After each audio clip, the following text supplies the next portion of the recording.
신약성경 고린도전서 7장 29절로 30절까지 말씀, 하나님의 말씀을 한 절씩 함께 읽고 또 마지막으로 함께 읽도록 하겠습니다. 제가 먼저 29절 읽겠습니다.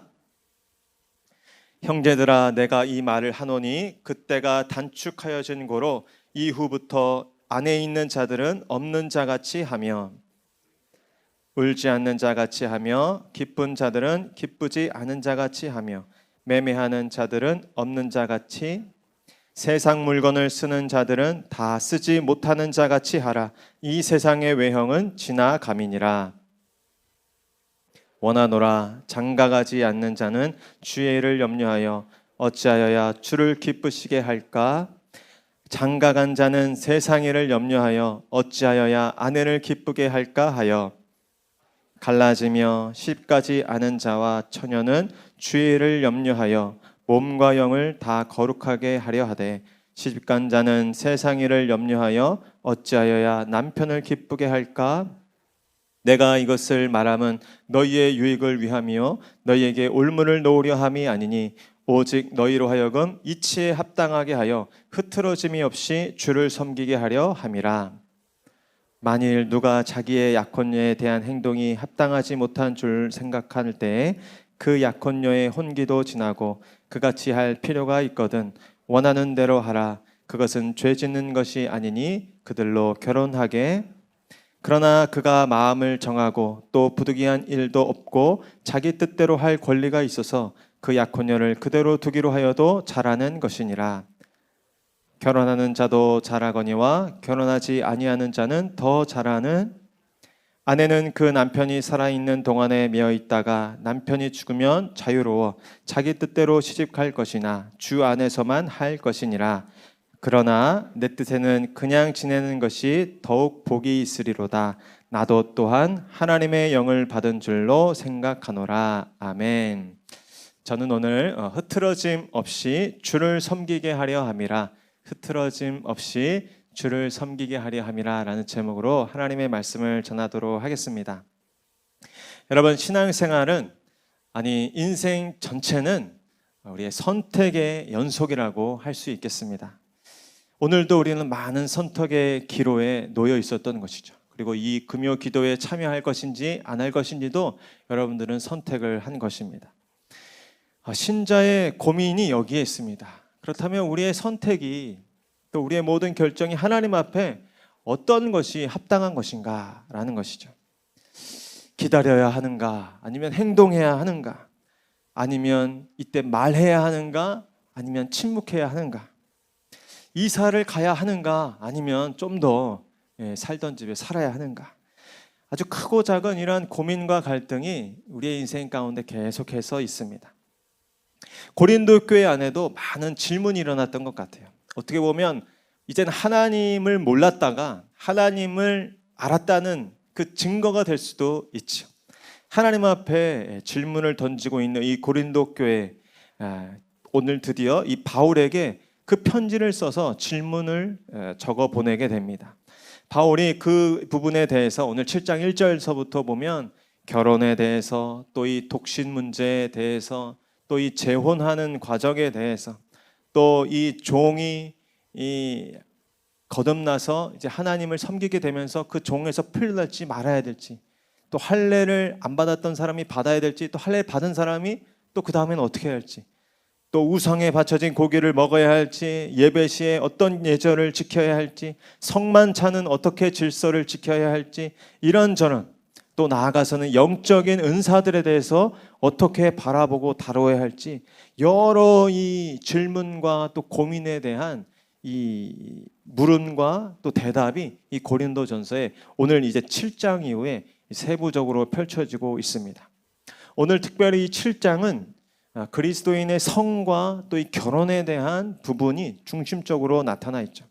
사실 이 부분은 하나님의 창조 질서 안에서 굉장히 중요한 문제이죠. 그러나 그 당시 이 성적인 문제에 있어서 굉장히 문란하고 굉장히 치우쳐 있었던 이 고린도 지역의 사람들에게는 이 부분이 굉장히 그릇된 방식으로 설명되고 있었습니다. 한쪽에서는 극단적인 쾌락주의가 있었어요. 그래서 육체적인 이 행위는 이 영적인 영역에 아무런 이 영향을 주지 않기 때문에 네가 하고 싶은 대로, 네 몸이 가는 대로 뭐든지 해도 괜찮다라고 하는 극단적인 쾌락주의가 있었고, 또 한쪽에서는 극단적인 금욕주의. 그래서 그런 것들을 도저히 눈뜨고 볼 수 없다. 이 결혼도 그래서 이 부정한 것이고, 이미 결혼한 사들도 다 이혼해서 이 동침하지 않도록, 남녀가 동침하는 것을 심각하게 부정하게 보는 그런 금욕주의가 있었습니다.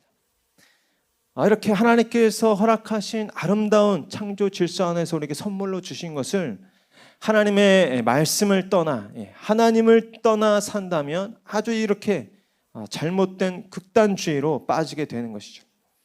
바울의 대답을 보면 다양하게 지금 적혀 있지만, 다양한 상황들에서 적혀 있는데 많은 경우에 어떤 정답이 딱 정해져 있다기보다는 어떤 원리를 가지고 이 바울 선생이 사랑하는 이 고린도 교회 성도들에게 자신의 이 생각을 나눠주고 있습니다.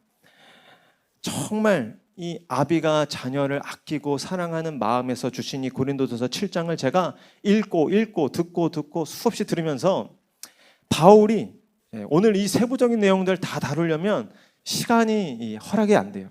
그래서 제가 오늘 여러분들에게 말씀드리는 것은, 바울이 이러한 질문에 대해서, 사실 이 7장 8장에 나타나 있는 질문이 많다고는 하지만, 오늘 우리가 던지고 오늘 우리가 개별적으로 또 하나님 앞에 묻는 질문은 또 다르거든요. 그런 질문들이 내 안에 있을 때 어떻게 이 질문과 하나님 앞에 교통하며 또 이 답을 찾아갈 것인가, 그 원리를 저는 오늘 이 7장 말씀 통해서 나누길 원합니다. 오늘 사도 바울의 궁극적인 어떤 의도와 결론은 사실 35절에 나타나 있다고 생각되거든요. 우리 35절 말씀 저와 한번 같이 다시 읽겠습니다. 시작.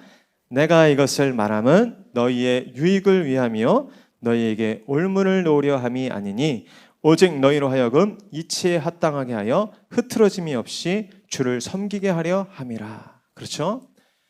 자칫 이 바울의 이야기를 잔소리로 들을 수도 있고, 우리를 뭔가 제약하는 걸로 들을 수 있지만 결코 그렇지 않다는 것이죠. 너희들의 유익을 위해서 하는 것이고, 오늘 설교 제목처럼 저를 한번 따라 하실까요? 이치에 합당하게 하여 흐트러짐 없이 주를 섬기게 하려 함이라. 네, 그것을 위해서 오늘 사도 바울이 이 다양한 문제에 대해서 정말 이 사랑의 마음을 가지고 꼼꼼하게 대답을 주고 있는 것이에요. 여기 보니까 이치에 합당하게 하다라는 말, 이것이 중요한 것이죠. 어떤 원리, 어떤 이 기독교 진리의 원칙, 이 이치, 이 안에서 우리는 하나님 앞에 이 문제들을 바라봐야 하고 해결해 나가야 한다는 것입니다. 흐트러짐 없어야 한다. 흐트러짐 없다는 맛은 산만하지 않고 혼란스럽지 않고 딱 준비된 자세로 하나님 앞에 살아간다라는 것입니다. 만약 우리가 이 이치에서 떠난다면 우리는 상황에 따라서 또 이 사람들에 따라서 그때그때 혼란스럽고 또 흔들리고 요동치는 삶을 살 수밖에 없다는 말이죠. 그래서 오늘 저와 여러분이 한번 살펴보기 원한 것은, 우리가 인생의 여러 선택과 또 결정의 기로 앞에서 어떠한 원리를 기억하며 또 어떠한 이치를 기억하며 선택하고 결정해 나아가야 하는가, 저는 세 가지로 여러분들에게 말씀드리기 원합니다. 우리 먼저 우리 29절로 31절까지 말씀 이어서 한 번 더 같이 읽겠습니다. 시작. 형제들아, 내가 이 말을 하노니 그때가 단축하여진 고로 이후부터 안에 있는 자들은 없는 자같이 하며, 우는 자들은 울지 않는 자같이 하며, 기쁜 자들은 기쁘지 않은 자같이 하며, 매매하는 자들은 없는 자같이 하며, 세상 물건을 쓰는 자들은 다 쓰지 못하는 자같이 하라.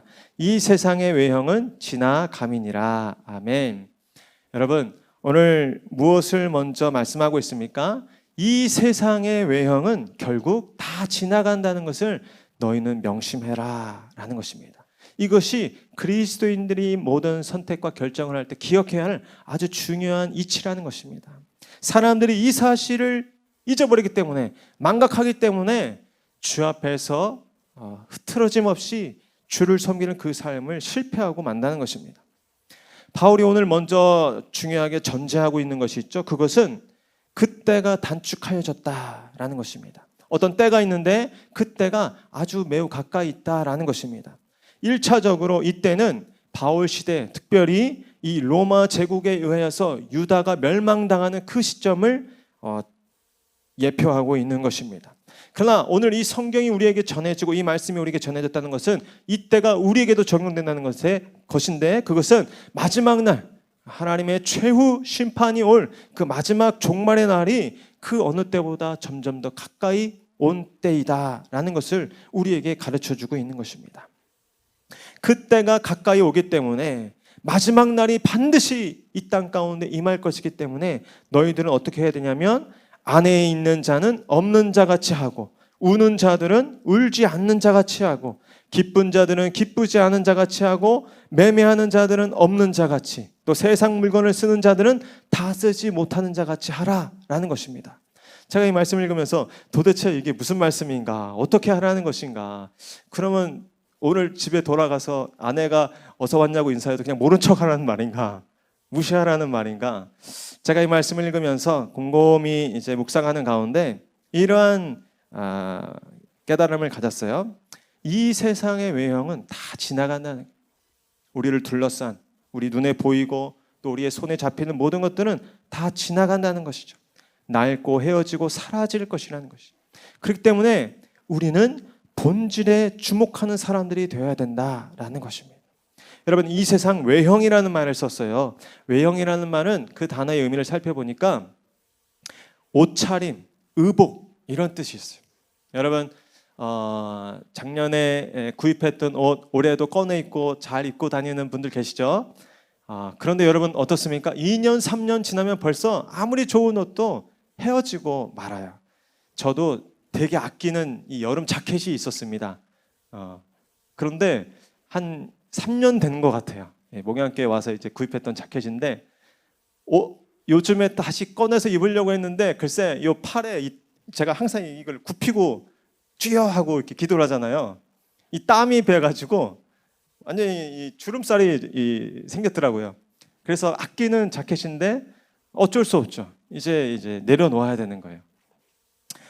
제가 오늘 운전하고 어느 사거리를 지났는데 제 앞에 떡 차가 섰는데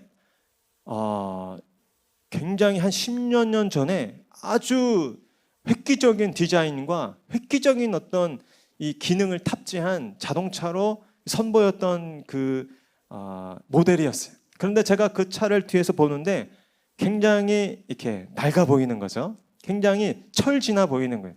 아무리 한때 유행하고 최첨단이라고 했던 것들도 한 세대가 가기 전에 한 10년만 지나면 다 예전 것이 되어버리고 마는 것이죠.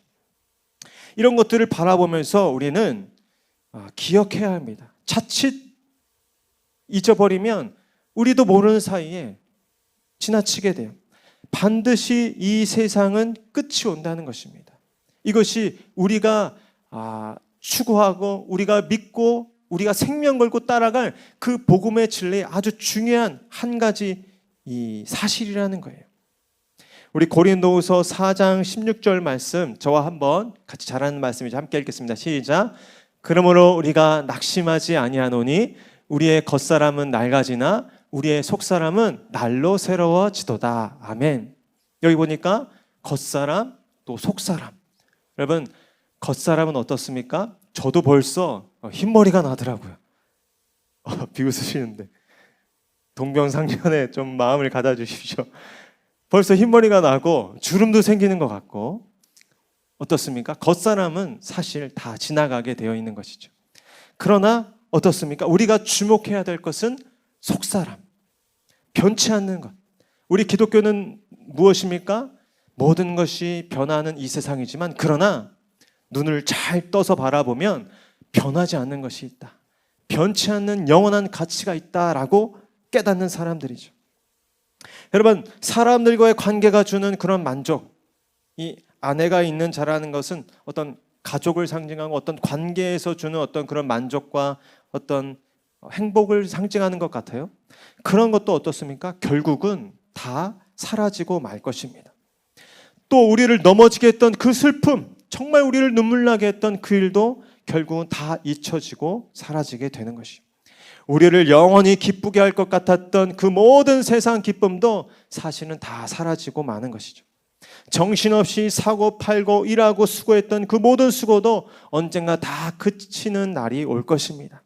창고에 가득 채워놓고 영원히 쓸 줄 알았던 그 물건들 다 놓고 가야 될 때가 오는 것입니다. 그러니 오늘 사도 바울이 이야기할 때 중요한 이치는 세상 것에 집착하지 말아라. 결코 이 세상은 우리의 영원한 목적이 될 수 없다. 이 사실을 모른다면 그것이야말로 너희를 어리석은 선택 가운데 내몰 것이다. 그래서 우리는 하나님 한 분만을 갈망하고 그분 한 분만으로 만족할 수 있는 준비를 해야 하는 것입니다. 저는 그래서 오늘 여러분들에게 이렇게 말씀드리고 싶습니다. 오직 본체이신 하나님을 붙잡으라. 저를 따라하시죠. 오직 본체이신 하나님을 붙잡으라. 하나님께서 은혜로 우리 주위에 어떤 사람들도 허락하시고 또 어떤 재물도 때로는 얻게 하시지만 그런 것들이 우리의 영원한 목적과 기쁨이 될 수 없다는 사실을 우리는 꼭 기억해야 돼요. 우리의 영원한 기쁨과 목적과 우리의 이유는 오직 하나님 한 분이라는 사실을 꼭 기억해야 합니다. 이 사실을 아는 분들은 어떨까요? 인생의 어떤 성공과 성과 앞에 자칫 교만하거나 우쭐거리지 않습니다. 또 이런 분들은 때로는 인생의 실패나 큰 환난 앞에 좌절하거나 고개 떨고 무너지지도 않는 것이죠. 지나가는 외형 때문에 너희의 삶이 흐트러지지 않게 하라는 우리 사도 바울의 가르침입니다. 본질이신 하나님, 그분의 약속의 말씀을 굳게 붙잡는 것이 먼저이다라는 것입니다. 때로 보면 우리 성도님들 중에도 이거 아니면 안 돼. 하나님, 저는 이거 아니면 못 삽니다. 이거 아니면 안 됩니다. 근데 그런 것들이 너무 많아요. 이거 아니면 안 되는 게 너무 많아요. 근데 사실 생각해 보면 우리 성도들은 이거 아니면 안 되는 것이 너무 많으면 안 되는 사람들이. 이거 아니면 안 되는 건 딱 세 가지 있습니다. 뭐겠습니까? 하나님 아니면 절대 안 됩니다. 예수님 아니면 저는 절대 못 삽니다. 성령님 아니면 저는 아무것도 못 합니다. 오직 하나님이 아니면 안 된다라고만 이야기할 수 있는 사람들이 저와 여러분들이 될 수 있어야 돼요. 그 위에 우리의 주변에 둘러싼 것들이 우리에게 어떻게 변화되고 또 어떻게 다가오고 또 떠나간다 할지라도 우리는 크게 상심하거나 또 그런 것 때문에 크게 놀라거나 기뻐할 필요도 없는 것입니다.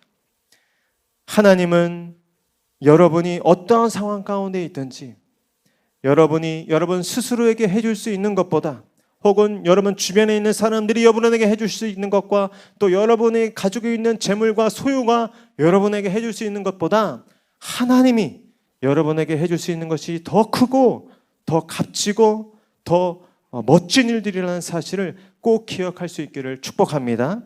결국 지나가는 것들에 대해서 묶이거나 매이지 않는 저와 여러분들 될 수 있기를 축복합니다. 이 한 가지 이치를 먼저 우리는 잘 기억해야 하는 것이죠. 저도 보면은 이 고3 때 수능을 치르고 어느 대학을 갈지 어느 학과를 선택할지 정말 머리 빠지게 고민이 됐던 것 같아요. 근데 돌아보면 어떤 의미에서는 또 중요한 시간이고 결정이긴 했지만 정말 돌아보면 제가 그 시간 가운데 가장 제 인생에 중요했던 것은 뭐였냐면 하나님을 만났던 거였거든요. 저는 고3 때 정말 결정적으로 하나님을 만났습니다. 돌아보면 그것이 제 인생에 정말 결정적이었던 것이지 저는 그때는 몰랐어요. 그때는 정말 어떤 대학을 가고 어떤 학과를 결정하고가 정말 제 인생의 결론을 결정짓는 일이라고 생각했어요.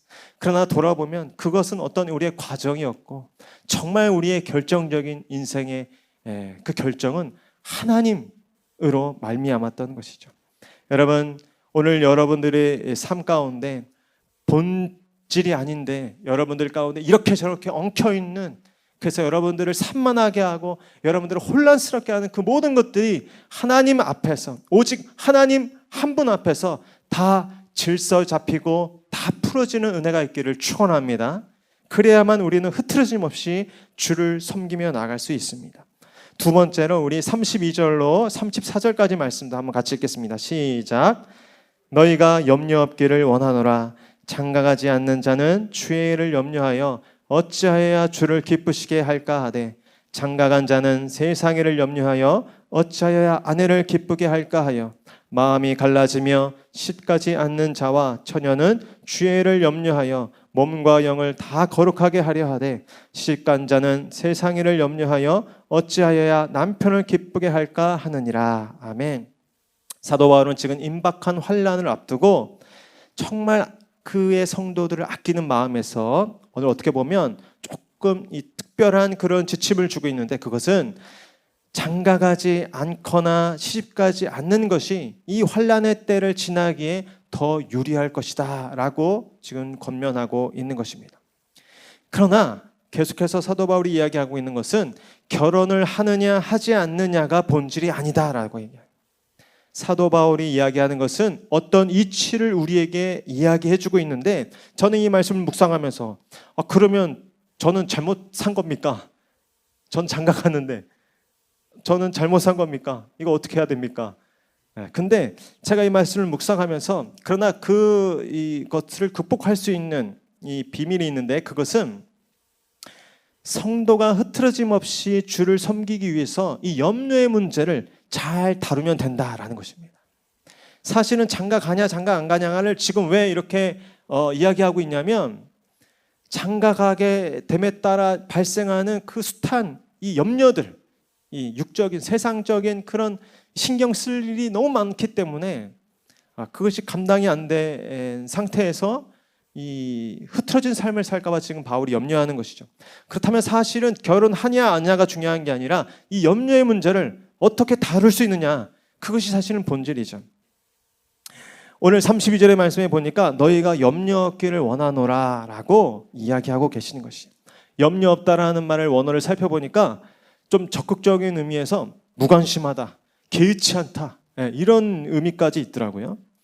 그러나 여러분 어떻습니까? 저 여러분의 삶 가운데 돈에 대한 염려, 또 건강에 대한 염려, 또 자식에 대한 염려, 또 앞날과 이 진로에 대한 염려가 많이 남아있는 것입니다. 그럼 도대체 어떻게 이 염려로부터 벗어날 수 있을까? 어떻게 염려가 없을 수 있을까?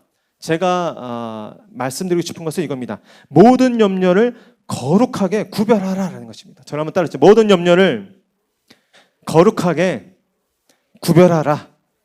그렇습니다. 보니까 세상 염려, 또 오늘 여기 보니까 주를 위한 염려, 이렇게 좀 나누어서 이야기를 하고 있는데, 세상 염려는 어떻게 이야기할 수 있겠습니까? 세상 염려는 다른 게 아니라 성도의 삶에 동일하게 일어나지만 그것이 신앙 안에서 분별이 되거나 잘 해석이 되지 못한 채 그 거룩한 목적과 의미를 깨닫지 못하고 그저 근심거리로 방치된 그런 염려, 그것은 세상 염려라고 보겠죠.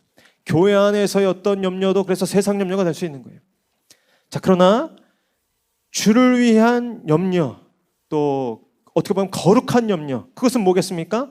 성도의 삶에 똑같이 일어나지만 그것이 신앙 안에서 우리 믿음의 눈으로 분별되고 바르게 해석되어서 그것이 거룩한 목적과 의미를 갖게 되는 그러한 근심, 그러한 걱정거리, 그것은 세상 염려와 다르죠.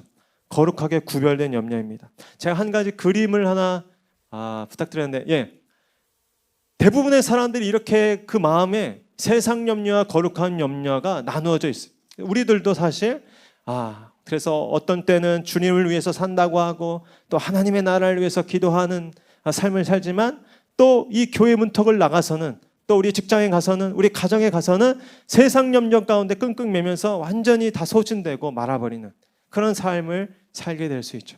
근데 제가 제시하고 싶은 그림은 다음 사진입니다. 자, 어떻습니까?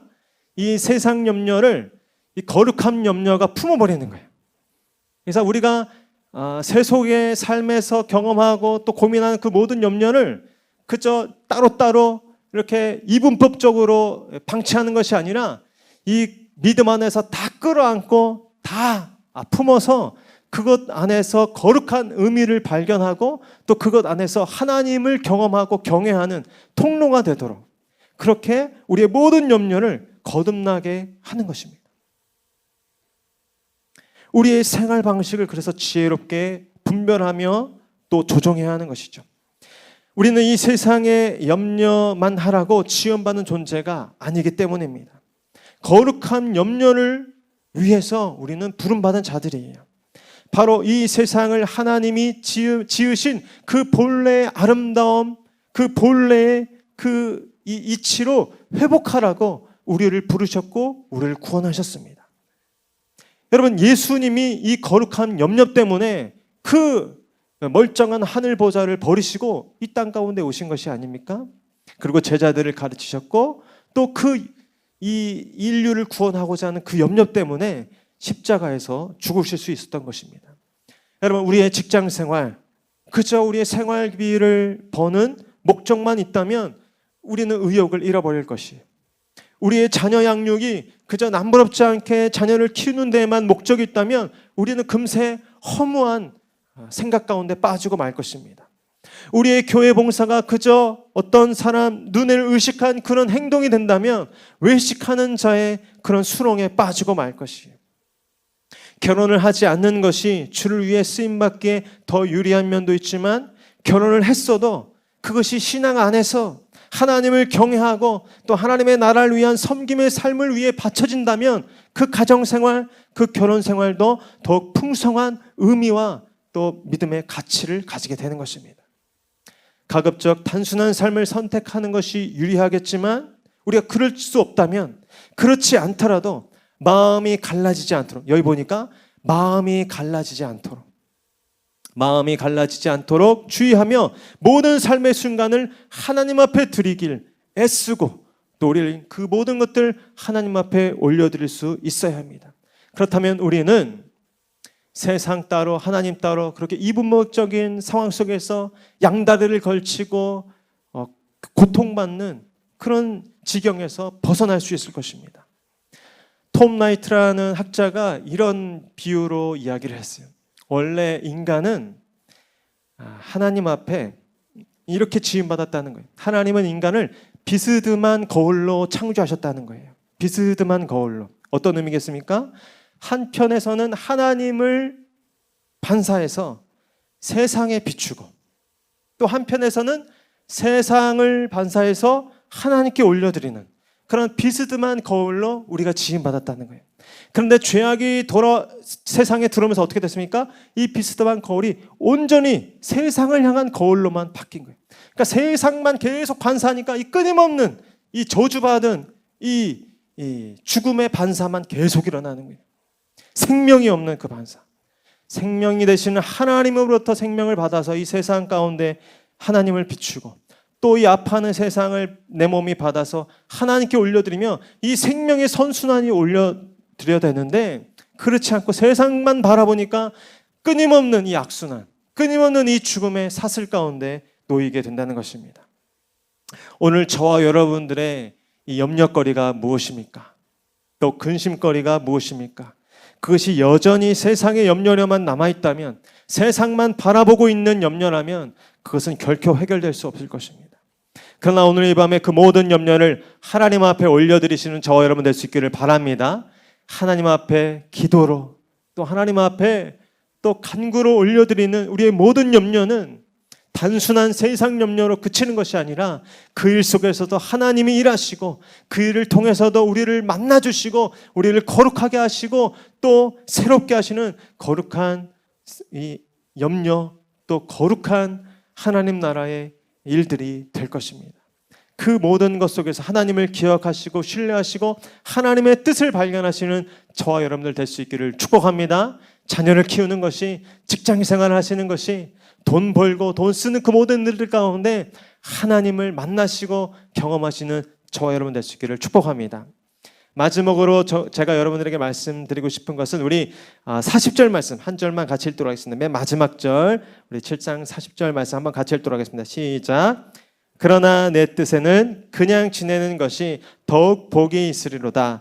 나도 또한 하나님의 영을 받은 줄로 생각하노라. 아멘. 앞에 어떤 구절이 있냐면 약혼을 했는데 이 지금 임박한 환란이 있다고 하는데 이 약혼을 이어서 계속 결혼을 할지 아니면 또 정당한 권리를 가지고 이 계획을 수정해야 할지, 또는 사별한 아내가 재혼을 할 때 주안에서 해야 한다는 것은 그건 원칙이지만, 그러나 재혼을 하지 않아도 괜찮은 것인지, 바울은 이 임박한 환란을 기억할 때 그냥 지내는 것이 더 좋다라는 사도 바울의 이러한 권면과 권고를 주고 있는 장면입니다.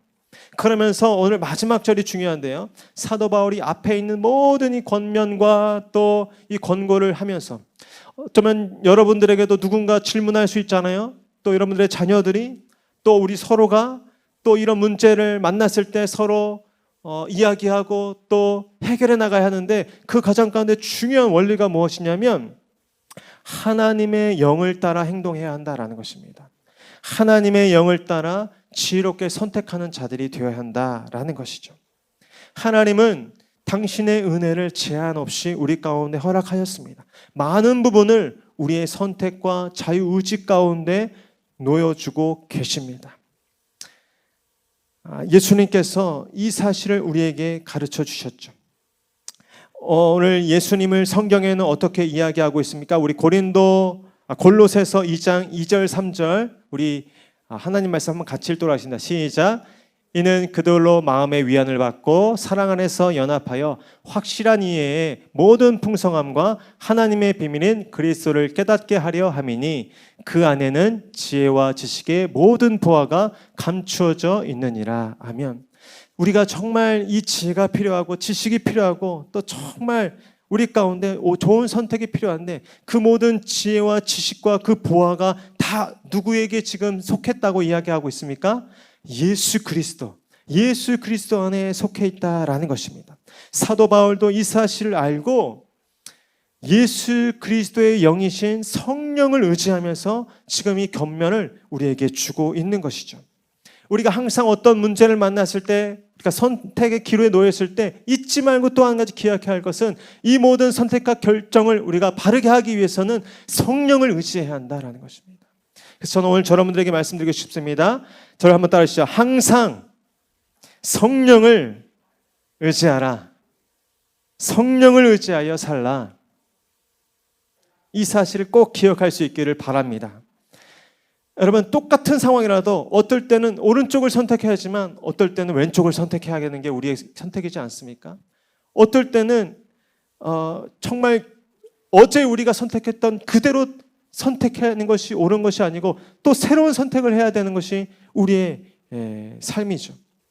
그렇기 때문에 우리는 우리의 생각에 갇히지 않도록, 우리의 사고나 어떤 고정관념, 어떤 과거의 경험에 묶이지 않는 것이 참 중요합니다. 그런데 어떻습니까? 사람이라는 것이 참 연약한 것 같아요.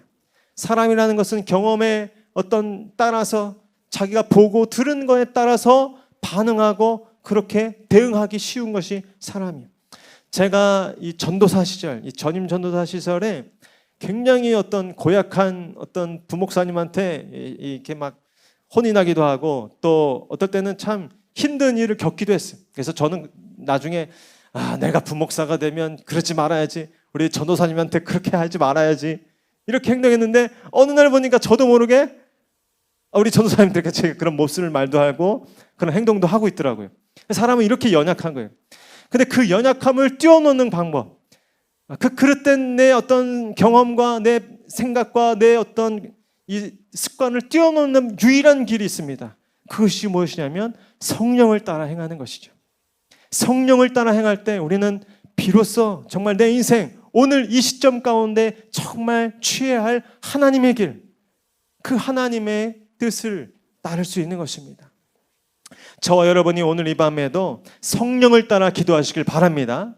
어제 기도한 대로, 작년에 기도한 대로 기도했던 것도 성실함이지만, 그러나 성령은 그것을 뛰어넘어서 오늘 우리 가운데 새해를 행하시고 정말 그동안 알지 못했던 놀라운 일들을 보게 하여 주실 줄로 믿습니다. 제가 아까 이 금요 기도를 해서 기도하는 가운데 그 찬양도 생각나면서 정말 이 자리가 환상을 보고 꿈을 꾸고 정말 새로운 비전을 보게 되는 자리가 되면 좋겠다. 그러기 위해서 우리는 항상 우리의 말끝마다, 우리의 모든 삶의 순간마다 성령님을 의지하고 성령님을 따라 행하는 삶을 살아야 하는 것입니다. 말씀을 맺겠습니다. 여러분, 이 세상의 외형은 다 지나갈 뿐임을 기억하십시오. 그렇기 때문에 우리는 영원히 변치 않는 본질이신 하나님을 더욱 붙잡아야 할 것입니다. 여러분, 우리가 살아가면서 경험하는 모든 염려를 마음이 갈라지는 세상 염려로 방치하지 마시고 믿음으로 끌어안아서 거룩한 염려가 되도록 통합하시길 바랍니다. 항상 성령을 의지하여 모든 문제와 또 모든 상황 가운데 내 경험, 내 수준이 아니라 정말 하나님이 오늘 내게 보이길 원하시고 오늘 내가 나아가길 원하시는 그 자리, 그 길로 나아갈 수 있는 저와 여러분들 될 수 있기를 축복합니다. 이 시간 그 선한 능력을 사모하면서 한번 같이 찬양하기를 원합니다.